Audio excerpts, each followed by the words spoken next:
നടൻ innocent MP ആണ്. എന്നാൽ അതിൻ്റെ അഹംഭാവം ഒന്നുമില്ല. ഇപ്പോഴും ആര് പരിപാടിക്ക് വിളിച്ചാലും പോകും. അങ്ങനെയാണ് ഗുരുവായൂർ ഉത്സവത്തോടനുബന്ധിച്ച് നഗരസഭ നടത്തുന്ന പുഷ്പോത്സവം ഉദ്ഘാടനം ചെയ്യാൻ ഇന്നസെൻ്റ് എത്തിയത്.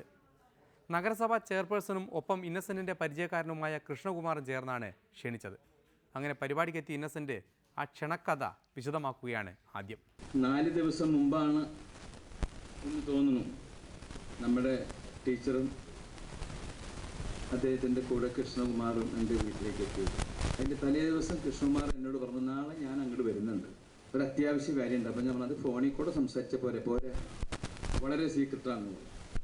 ഞാൻ വിചാരിച്ചു എന്തെങ്കിലും വല്ലതും സ്വർണ്ണമോ വല്ലതും കൊണ്ടുവന്ന് തരികയാണെങ്കിൽ MP അല്ലേ, കൈക്കൂലിയൊക്കെ തരും ചിലപ്പോൾ. അങ്ങനെയൊക്കെ വിചാരിച്ചിരുന്നപ്പോൾ ഈ ടീച്ചറേയും കൊണ്ടുവന്നിരിക്കുക അവിടെ.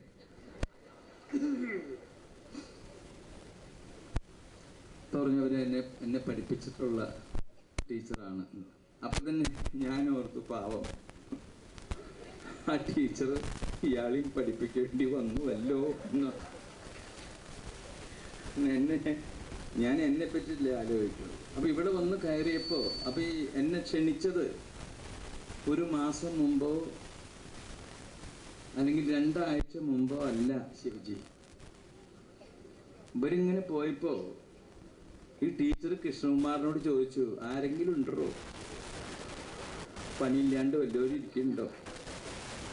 അപ്പോൾ ഈ കൃഷ്ണകുമാർ ടീച്ചറെ അടുത്ത് പറഞ്ഞു, ഞാൻ അറിയുന്ന ഒരാളുണ്ട്, പഴയ പരിചയക്കാരനാണ്, ഞാൻ MP ആണ്, ഇത്രയും വോട്ട് കിട്ടി ജയിച്ച് വന്ന ഒരാളെ ഇവരിതിങ്ങനെ ഇങ്ങോട്ട് വാ എന്ന് പറയുമ്പോൾ ഞാൻ ഗുരുവായൂർ വന്നു.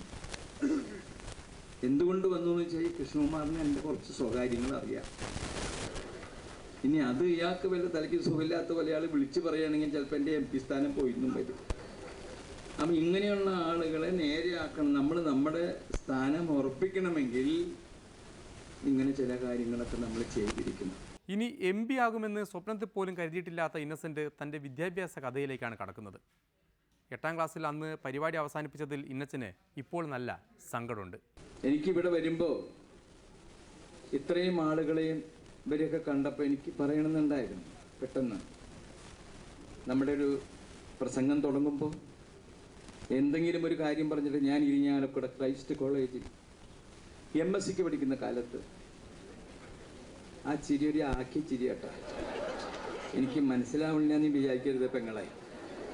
ആണുങ്ങളാണെങ്കിലും കുഴപ്പമില്ല, ഒരു 2-3 ചേച്ചിമാർ അവിടെ ഇരുന്നിട്ട്, അതായത് നീ ഒരു MSc മനസ്സിലായി വേണ്ടി ഞാൻ പഠിച്ചില്ലെങ്കിൽ എൻ്റെ വീട്ടിലുള്ളവർ പഠിച്ചിട്ടുണ്ട് പോരെ, അത്രയൊക്കെ പറ്റുള്ളൂ.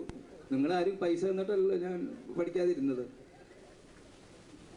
ചെയർമാനോടാണ് പറയണത്, ഞാൻ ചിലപ്പോൾ പൂട്ടനിട്ട് വിടുന്നു. അപ്പം അങ്ങനെ പറയണം എന്ന് എനിക്കുണ്ടായിരുന്നു. അതിന് ആദ്യം തന്നെ ഒരു കാര്യം കൃഷ്ണകുമാറിനറിയാൻ, ഞാൻ 8ാം ക്ലാസ് ആയിരുന്നു.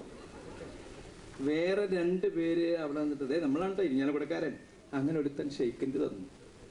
ആ മഹാഭാപികൾ ഞാൻ ചെല്ലുന്ന എല്ലാ സ്ഥലത്തും ഉണ്ടാവും. അതുകൊണ്ടാണ് എനിക്ക് ചില കാര്യങ്ങൾ പറയാൻ പറ്റാത്തത്. ഞാൻ വളരെ വർഷങ്ങളായിട്ട് ഓരോ നേരം പോക്കുകൾ പറയുമ്പോഴൊക്കെ പറയും, ഞാൻ 8ാം ക്ലാസ് വരെ പഠിച്ചുള്ളൂ. ശരിയാണ്, എല്ലാ ക്ലാസ്സുകളിലും 3 കൊല്ലം തോറ്റു, അതൊക്കെ ഞാൻ പറയും. പക്ഷേ ഇപ്പം അത് വലിയ പ്രശ്നമായിരിക്കുക. ഞാൻ MP ആണ്, എനിക്കറിയില്ലേ ഞാൻ MP ആവുന്നുള്ളത്. ഇത് അറിഞ്ഞിരുന്നുവെങ്കിൽ ഞാൻ അത് പറയില്ലായിരുന്നു. ഇപ്പം ഞാൻ ഇനി പറഞ്ഞതൊക്കെ ശരിയാണോ ശരിയല്ലേ? അപ്പം എൻ്റെ അടുക്ക് ഇന്നലെ കൃഷ്ണകുമാർ എന്നോട് പറഞ്ഞു, നിങ്ങൾ ഇനി 8ാം ക്ലാസ് എന്ന് പറഞ്ഞാലും ആളുകൾ വിശ്വസിക്കില്ല. ഞാൻ ചോദിച്ചാൽ എന്താ, നിങ്ങൾക്കൊരു യൂണിവേഴ്സിറ്റിയുടെ പവർ ഉണ്ടെന്നാണ് പറയുന്നത്. 8ാം ക്ലാസ്സിൽ പൊട്ടുമ്പോൾ 17 വയസ്സുണ്ടായിരുന്ന ഇന്നച്ചൻ പിന്നെ നടത്തിയ ബിസിനസ്സൊക്കെ 18 നിലയിലാണ് പൊട്ടിയത്. ആ കഥകൾ നേരത്തെയും പറഞ്ഞതാണ്. എന്നാലും അതിനിടയിൽ ഇന്നച്ചൻ്റെ മനസ്സിൽ വേറെ ഒരു മോഹം ഉണ്ടായിരുന്നു. പല ബിസിനസ്സുകളും ഞാൻ ചെയ്തു. എൻ്റെ പിതാവ് ഒരു ബിസിനസ് ഇട്ട് തന്നു, ഇരിഞ്ഞാലക്കുട ബസ് സ്റ്റാൻഡിൻ്റെ തൊട്ട് താഴെ. എവിടെയുള്ള ആളുകൾ പരിചയമുള്ളവർക്കൊക്കെ അറിയാം. ആ ബിസിനസ് അവിടെ ഇട്ട് തന്നു. ആ ബിസിനസ് ഇട്ട് തരുമ്പോൾ എന്നോട് പറഞ്ഞു, ഇനിയെങ്കിലും ഇന്നസെൻ്റ് നീ നിൻ്റെ മനസ്സിലുള്ള സിനിമയും നാടകവും മാറ്റിവെച്ച് ഈ ബിസിനസ് മര്യാദയ്ക്ക് കൊണ്ടു നടക്കണം. ഞാൻ പറഞ്ഞു, അപ്പാ ധൈര്യമായിട്ടിരുന്നോളൂ, എല്ലാം ഞാൻ ശരിയാക്കി തരാം. ഓരോ ദിവസവും കളക്ഷൻ കൊണ്ടു നടക്കും. ആ കളക്ഷൻ കൊണ്ടു കൊടുക്കുമ്പോൾ എൻ്റെ അപ്പനും സഹോദരിമാതിരി എണ്ണി നോക്കും. അതിനുശേഷം അവർ പറഞ്ഞു, ഇന്നസെന്റ് പഠിക്കാൻ മാത്രമേ മോശമുള്ളൂ, ബിസിനസ്സിൽ അവൻ മിടുക്കനാണ്, ഉഗ്രനാണ് എന്നൊക്കെ അവർ പറഞ്ഞു. 2 മാസം കഴിഞ്ഞപ്പോൾ കുറച്ചധികം പണം ഞാൻ എൻ്റെ അപ്പൻ്റെ കയ്യിൽ കൊടുത്തു. അപ്പൻ അത് മുഴുവൻ എണ്ണി നോക്കിയിട്ട് ചോദിച്ചു, ഇത് മുഴുവൻ ഇന്നത്തെ കളക്ഷനാണോ, അതോ നമ്മുടെ കടയിൽ നിന്നും സാധനങ്ങൾ വാങ്ങിക്കൊണ്ട് പോയവർ തന്ന പണമാണോ? ഞമ്മളിത് രണ്ടുമല്ല. പിന്നെ കട വിറ്റു. നമ്മൾ ഓരോ സ്ഥലത്ത് തളച്ചിടാനുള്ള പരിപാടികൾ നോക്കുകയാണ് ആര്, അപ്പനും അമ്മയൊക്കെ. ആ കട വിറ്റു. ആ കട വിറ്റില്ലെങ്കിൽ ഇന്ന് ഈ ഗുരുവായൂർ നഗരസഭ നടത്തുന്ന ഈ പുഷ്പോത്സവത്തിന് എന്നെ ക്ഷണിക്കില്ല എന്നുള്ളതാണ് സത്യം. അങ്ങനെ ഇരിക്കുമ്പോൾ എൻ്റെ സഹോദരനുണ്ട്. ആ സഹോദരൻ പറഞ്ഞു, ഞാൻ അമേരിക്കയിലേക്ക് പോവാണ്. ദാവൺഗിരിയിലും തീപ്പെട്ടി കമ്പനിയുണ്ട്, മൈസൂർ സ്റ്റേറ്റിൽ. ഈ 5 കമ്പനികളും നീ നോക്കി നടത്തണം. ഞാൻ ന്യൂയോർക്കിൽ പോകുന്നു. ഞാൻ പറഞ്ഞു, ചേട്ടാ ധൈര്യമായിട്ട് പോയിക്കോളൂ. മാത്രമല്ല നീ ഒരു കല്യാണം കഴിക്കണം. കല്യാണം കഴിക്കാൻ ഞാൻ 8ാം ക്ലാസ്സിൽ തയ്യാറാണ്. അന്നുണ്ട് നല്ല പ്രായം. 8ൽ പഠിക്കുമ്പോൾ 17 വയസ്സാ പറഞ്ഞാൽ വിശ്വസിക്കുമോ?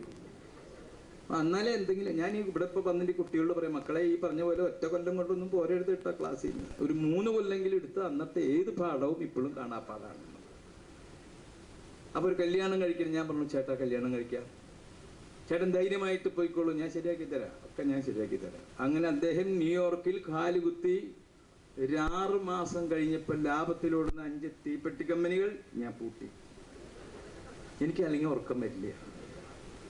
അത് പൂട്ടിയില്ലെങ്കിൽ നിങ്ങൾ ആലോചിച്ചാൽ മതി എന്നെ ഇവിടെ ഇന്ന് വിളിക്കുമോ എന്ന്. മറ്റുള്ളവർ തന്നെ ശ്രദ്ധിക്കണം എന്ന് തന്നെയായിരുന്നു ചെറുപ്പത്തിലെ ഇന്നസെൻ്റെ ആഗ്രഹം. അങ്ങനെ ആദ്യം ശ്രദ്ധിക്കപ്പെട്ടത് മുനിസിപ്പൽ കൗൺസിലറുടെ വേഷത്തിലാണ്. കൗൺസിലർ ആവാനും മന്ത്രിയാവാനും വലിയ വിദ്യാഭ്യാസമൊന്നും വേണ്ട എന്ന് ഇപ്പോഴും വിശ്വസിക്കുന്ന വ്യക്തിയാണ് ഇന്നസെന്റ് MP. ഇവിടെ മുനിസിപ്പൽ ചെയർപേഴ്സൺ ഇരിപ്പുണ്ട്, കൗൺസിലേഴ്സ് ഇരിപ്പുണ്ട്. ആ കാലഘട്ടത്തിൽ ഞാൻ മുനിസിപ്പൽ കൗൺസിലറായിരുന്നു. ഞാൻ ഇവിടെ വരുന്ന ആ കാലഘട്ടത്തിൽ മുനിസിപ്പൽ കൗൺസിലറായിരുന്നു. എന്തിനാണ് ഞാൻ മുനിസിപ്പൽ കൗൺസിലർ ആയത് എന്ന് ഞാനുള്ള സത്യം പറയാണ്, ഒരാവശ്യമില്ല. വെറുതെ വേറെ 2-3 എൻ്റെ ഫ്രണ്ട്സ് പറഞ്ഞു, നിനക്ക് വലിയ വിദ്യാഭ്യാസം ഒന്നും ഇല്ലല്ലോ. ഇല്ല, എന്നാ പിന്നെ മുനിസിപ്പൽ കൗൺസിലർ ആയിക്കോട്ടെ. അപ്പൊ ഞാൻ എൻ്റെ അപ്പനോട് ചോദിച്ചു, അപ്പ അങ്ങനെ പറയണ്ടല്ലോ, അത് തന്നെയാണ് ശരി, നിനക്ക് മന്ത്രി വരെ ആവാനുള്ള യോഗ്യത ഉണ്ടെന്നാണ്. മുനിസിപ്പൽ കൗൺസിലറായി. വേറൊന്നുമല്ല, മറ്റുള്ളവരെ ശ്രദ്ധിക്കണം, മറ്റുള്ളവർ എന്നെ ശ്രദ്ധിക്കണം. ഒടുവിൽ മനസ്സിലെ ആഗ്രഹം പോലെ തന്നെ ഇന്നസെന്റും വലിയ സിനിമ നടനായി. എന്നാൽ അവിടെയും തീരുന്നോ പൊല്ലാപ്പ്? ആളുകൾ അധികം അറിഞ്ഞാലും ഉണ്ടാകുന്ന ചില ഗുലുമാലുകളെ. നമ്മൾ പുറത്തൊക്കെ പോകുമ്പോൾ, ഫോറിനിലൊക്കെ പോകുമ്പോൾ, അമേരിക്കയിലൊക്കെ പോകുമ്പോൾ ഇതിനിടയിൽ കല്യാണം കഴിച്ചു. അമേരിക്കയിലൊക്കെ പോകുമ്പോൾ അവിടെയുള്ള ആളുകൾ വന്നിട്ട് പറയും, എൻ്റെ വൈഫാണ്, ആയിക്കോട്ടെ, അവർക്ക് നിങ്ങളുടെ കൂടെ ഒന്നൊരു ഫോട്ടോ എടുക്കണം, എടുത്തോട്ടെ, കൈ ഒന്നും ഇങ്ങനെ ഇടും. അയാളുടെ വൈഫിൻ്റെ, കാരണം അമേരിക്കയല്ലേ. അപ്പം ഞാൻ ഇങ്ങനെ കൈയൊക്കെ ഇട്ട് ഫോട്ടോ എടുത്തു. ഈ കൈയിൻ്റെ അടിയിൽ ആരാ വന്ന് നിൽക്കണേന്ന് പോലും എനിക്കറിയില്ല. ഇതിങ്ങനെ ഈ പാടത്ത് പൂട്ടാൻ നിൽക്കുന്ന ഒരാളുടെ പോലെ ഇങ്ങനെ വെച്ച് നിൽക്കുകയാണ്. 2 കൈയും ഇതാണ്, ഇതിൻ്റെ അടിയിലും വരും, അതിൻ്റെ അടിയിലും വരും. എന്നാൽ ഫോട്ടോ കിട്ടിയ ഫോട്ടോ കയ്യിൽ വെച്ചാൽ പോലെ ഇവർക്ക്. ക്രിസ്മസ് ആവുമ്പോൾ ഇരിങ്ങാലക്കുടയ്ക്ക് അമേരിക്കയിൽ നിന്ന് ഹാപ്പി ക്രിസ്മസ് ഞാൻ 2 പെൺപിള്ളേരെ തോളിൽ കൈയിട്ടിട്ട് നിൽക്കുന്നതാണ്. ആലീസൻ്റെ ഇടയ്ക്ക് ചോദിക്കും, ഇതാരാത്? നമ്മൾ അത് ഫോട്ടോ എടുത്ത ആളുടെ ഭാര്യ. അത് ആരാണെന്നാ ചോദിച്ചത്. നമ്മൾ ആരാണെന്ന് എനിക്കറിയില്ല. നിങ്ങൾക്ക് അയാളെ കണ്ടാലറിയില്ല? ഇല്ല, അവർ വന്നിങ്ങനെ നിന്നു പോയി. പിന്നെ അവളെ ഒന്ന് ശരിയാക്കി എടുക്കാൻ സാരിയൊക്കെ മേടിച്ചു കൊടുത്ത് എല്ലാം റെഡിയാക്കി അങ്ങനെ പറഞ്ഞൊക്കെ സമാധാനമായി. ക്രിസ്മസ് കഴിഞ്ഞ് ഒരു 7-8 ദിവസം കഴിയുമ്പോഴേക്കും ന്യൂ ഇയർ വരും. ബാക്കിയുള്ള ഫോട്ടോസ് ന്യൂ ഇയറിന് ഹാപ്പി ന്യൂ ഇയർ ഇതുപോലെ തന്നെയുള്ള ഫോട്ടോസ്. ഇപ്പം നമ്മൾ പുറത്ത് പോകുമ്പോൾ പറയും, ഒറ്റ ആൾ എടുക്കേണ്ട ഫോട്ടോ, കാരണം എനിക്ക് വീട്ടിൽ മനസമാധാനമായിട്ട് ജീവിക്കേണ്ടതാണ്.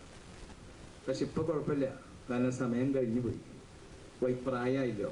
വീണ്ടും ഇടവേളയാണ്. അത് കഴിഞ്ഞാൽ രാഷ്ട്രീയ ഹോളി.